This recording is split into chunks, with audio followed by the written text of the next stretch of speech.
certainement Patrick Lapalme de chez Remax Prestige. Bon matin, Patrick. Hey, salut Sylvain. Tu vas bien? Oui, très bien, toi. Ça va très, très bien. On a reçu un communiqué particulier qui nous venait conjointement de l'OACIQ et de la Chambre des notaires à la radio. Je t'ai fait parvenir ça. Oui. C'est rare que ces deux organismes s'unissent pour faire parvenir un communiqué aux médias. C'est quoi d'abord l'OACIQ? Bon, l'OACIQ, c'est l'organisme d'autoréglementation du courtage immobilier du Québec. Donc, c'est notre organisme qui nous émet nos permis, qui s'occupe de nos certifications, de nos formations, qui peut aussi aller toucher là, tout ce qui peut avoir des litiges entre les courtiers et la clientèle aussi. C'est vraiment un organisme d'autoreprésentation. Et naturellement, la Chambre des notaires, c'est les notaires conjointement, ils ont fait un communiqué et ça résume un petit peu ce qu'on avait déjà discuté en début de saison 2021 et avant de quitter pour les fêtes là, 2020. Donc, on a un marché vraiment en effervescence et ce que les notaires voient et ce que l'OACIQ voit, c'est qu'il y a beaucoup d'excitation, il y a beaucoup d'émotions dans les transactions et les gens ne se prévolent pas de leur niveau de protection. Pour vous donner des exemples, là, on voit là, des propriétés qui arrivent sur le marché et en 48 heures, on va aller avoir une cinquantaine de visites. On va se terminer ça avec 18-20 promesses d'achat sur le même immeuble. Donc, l'OACIQ ainsi que la Chambre des notaires me posent des mises en garde et j'en ai déjà parlé par rapport à ça, de s'assurer vraiment là, de laisser peut-être tomber votre côté émotif et d'exciter sur le point de l'achat de votre propriété parce qu'il ne faut pas l'oublier dans le marché présentement, c'est un marché de vendeurs. On n'a pas beaucoup d'inventaire, beaucoup d'acheteurs qui sont présents, qui ont un besoin de se reloger, où ils vont avoir le revenu de reconduction de beau au 31 mars s'ils veulent trouver une propriété. Donc, quand tu signes une promesse d'achat, c'est un contrat, là. C'est un contrat que vous signez. Vous vous engagez avec le client vendeur quand vous faites une promesse d'achat. Vous ne pouvez pas arriver et faire une promesse d'achat puis dire le lendemain, en fin de compte, on déchire le papier et c'est terminé. Non, non, au code civil, c'est vraiment un contrat. Que donc, il faut vraiment aussi être éclairé sur ce qu'on va faire comme transaction. Parce qu'on voit, puis même, j'ai des clients qui m'ont posé la question, hey Patrick, si on met le minimum de conditions, pas d'inspection, une mise de fonds supérieure, est-ce qu'on risque d'avoir la propriété? La réponse est oui. Mais vous, est-ce que vous allez vous protéger en tant qu'acheteur? Naturellement, il y a toujours le niveau de tolérance du client, le niveau de sa connaissance du client acheteur. Est-ce que c'est un acheteur qui a un parc immobilier, qui a des entrepreneurs avec lui pour vraiment tout voir les tenants et aboutissants d'une transaction rapidement lors de la visite des lieux?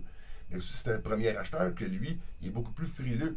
Quand le vendeur va demander une réponse en l'espace de 20 minutes à une contre-proposition, posez-vous des questions. On veut vraiment tirer le jus du citron au maximum de la part des acheteurs sur une propriété, mais il ne faut surtout pas que l'acheteur, lui, renonce à ses droits pour acquérir une propriété. D'où l'importance peut-être d'être bien représenté, justement, d'avoir en tout cas un courtier qui est là entre les deux, entre l'acheteur et le vendeur. Le courtier de l'acheteur, là, présentement, il y a vraiment là, une position. Là, bien placé. Oui, une position, mais une position aussi qu'il faut qu'il donne des conseils. C'est quoi les tenants et aboutissants de faire une transaction sans inspection? Oui, on enlève des conditions à une promesse d'achat, mais est-ce que votre niveau de protection va être suffisant? Parce qu'en réalité, là... Mais tu m'avais déjà dit, excuse-moi, tu m'avais déjà dit que des gens pouvaient appeler un courtier, se choisir un courtier acheteur. C'est pas nécessairement pour vendre. Tu dis, moi, je vais acheter une maison, je vais être sûr de ne pas me faire avoir, puis tout ça. Je vais chercher je prends les conseils d'un courtier. Oui, on en a déjà discuté. Le courtier du vendeur a signé un contrat avec son vendeur. Lui doit respecter l'engagement de son contrat du vendeur.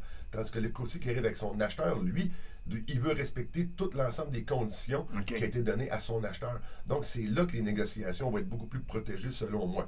Mais ce qu'il faut aussi vraiment faire attention, il y a 3 grands outils à comprendre. Il y a l'inspection qui est très importante par rapport... Il faut que le courtier explique c'est quoi les tenants et aboutissants, qu'il n'y ait pas d'inspection sur la propriété. Donc, je donne toujours l'exemple du véhicule qu'on va aller acquérir à 5 000 5 000 c'est quand même pas si mal si vous ne faites pas toutes vos vérifications. C'est une perte de 5 000. Vous achetez un bâtiment à 300, 350, 400 000 prévalez-vous votre inspection.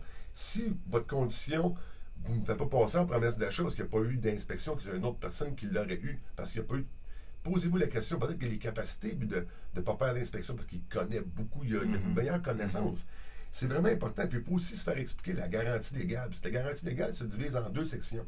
La garantie de qualité qui touche l'immeuble, la garantie de titre qui va toucher tous les titres de propriété. Un exemple, vous n'êtes pas au courant qu'il y a une servitude de passage entre les 2 immeubles.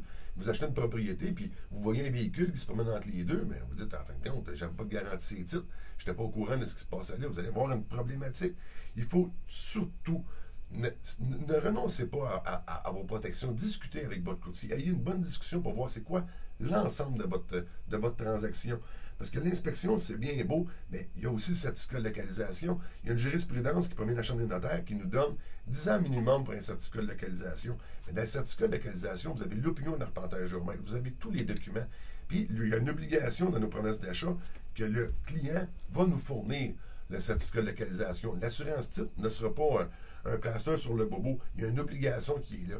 Soyez vraiment assurés d'avoir le courtier qui va répondre à vos besoins, qui va être en mesure de vous informer sur toutes ces transactions-là. N'oubliez pas, un acheteur, il y a la notion d'émotivité qui est là, d'excitation qui est là, quelque part de propriété qui l'intéresse. Le courtier, lui, il n'est pas lié émotivement à la transaction. Il va vous guider, il va vraiment bien vous enligner là-dessus. Et soyez prudents, c'est pour que l'OACQ et les notaires fassent un communiqué de presse de ce type-là. Donc, c'est que les notaires vont voir et l'OACQ voient les transactions avec le minimum de protection. Et puis, ça lève un flag pour notre clientèle et on veut vraiment bien les servir. C'est l'achat d'une vie pour bien du monde. Alors, ça se prépare. Si on veut te joindre. Facilement au 450-499-5544. Sur mon Facebook, naturellement, toutes mes chroniques immobilières sont disponibles et sur le patricklapalme.com. Merci, mon cher Patrick Lapalme. Un but, une passion. Vendu. Certainement. Mais ouais,